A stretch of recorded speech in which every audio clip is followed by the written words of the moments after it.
В Будапеште состоялось первое заседание Кыргызско-Венгерского стратегического совета. С кыргызской стороны делегацию возглавил министр иностранных дел Руслан Казакбаев. С венгерской – министр внешнеэкономических связей и иностранных дел Венгрии Петер Сиярто. Казакбаев передал послание от имени президента Садыра Джапарова в адрес президента Венгрии Януша Адера и премьер-министра Венгрии Виктора Орбана с приглашением посетить с визитом Кыргызстан и принять участие в первом экономическом форуме ЕС «Центральная Азия», который состоится в Бишкеке 5 ноября.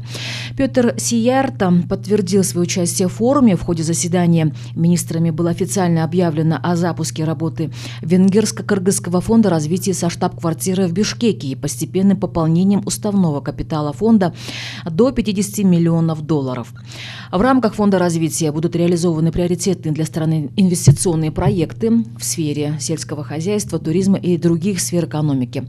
В ходе встречи особое внимание было уделено вопросу открытия в ближайшее время прямого авиасообщения Будапешт-Бишкек.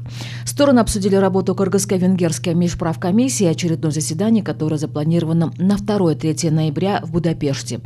Министры иностранных дел также договорились об увеличении квот для обучения кыргызских студентов в вузах Венгрии до 200 мест ежегодно. По итогам встречи был подписан ряд документов.